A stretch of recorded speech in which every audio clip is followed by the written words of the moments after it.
ERIN, a small blimp crashed near the U.S. Open on Thursday, seriously injuring the pilot and grabbing the attention of fans and golfers alike as they watched the fiery, smoking craft fall from the sky into an open field. Sheriff's officials said the pilot was the only one on board. He had some burns, but was in stable condition, according to Pamela S. Sullivan, a senior air safety investigator with the National Transportation Safety Board.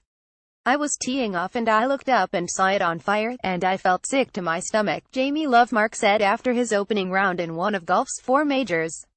"I had the shakes. I felt terrible for the people inside. I didn't know what was going on. It was a horrible sight." Golfer Brandt Snedeker said he spotted something while on the course at ERIN Hills, about 35 miles northwest of Milwaukee. "My caddy made a comment on the 9th hole.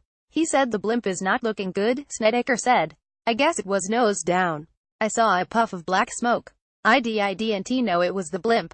It's not good. Glad everybody is okay." Sullivan said the pilot had been interviewed by detectives from the Washington County Sheriff's Office, but the NTSB had not talked to him yet. He had just taken off on his second flight of the day in a hybrid of a typical blimp and a balloon envelope when he decided it was too windy and planned to return to a private airstrip. He encountered an updraft on his way down and vented some of the air from the envelope so he could drop back down. When he was doing that, he heard a sound similar to some of the panels ripping on the balloon, Sullivan said. A couple seconds later he said he heard another rip sound.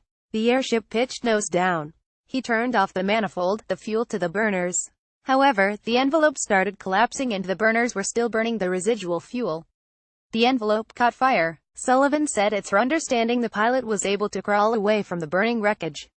He was wearing a protective suit and gloves. He did have some burns, but that, we're assuming, probably was a huge factor in protecting him, she said. The blimp, operated by Florida-based ERIN, was being used for advertising as it floated above the tournament. A deputy at a security post reported seeing the aircraft on fire or smoking and rapidly descending about 11:15 a.m., authorities said. Rescue crews used utility vehicles to reach the crash site, about a half-mile from the golf course. Aerial video from a television news helicopter showed pieces of the flattened blimp on the field along with charred metal and grass. A handful of fans at the U.S. Open also posted video on Twitter of the craft's descent. "It was a horrific scene," Lovemark said. "I've never seen a plane crash, blimp crash, anything like that. So it was pretty awful. I thought they might stop play." Justin Maynard, a sales manager for ERIN, said the company's operations team on the ground in ERIN had no definitive information on the pilot's condition, other than the pilot was expected to be okay. Mary Rudiger, 45, was visiting her parents who live along an access road to the golf course and spotted the blimp going down. "It was kind of floating and was deflating and I could see flames. Then it went behind the trees," Rudiger said. She said she drove toward the site where the blimp hit the ground.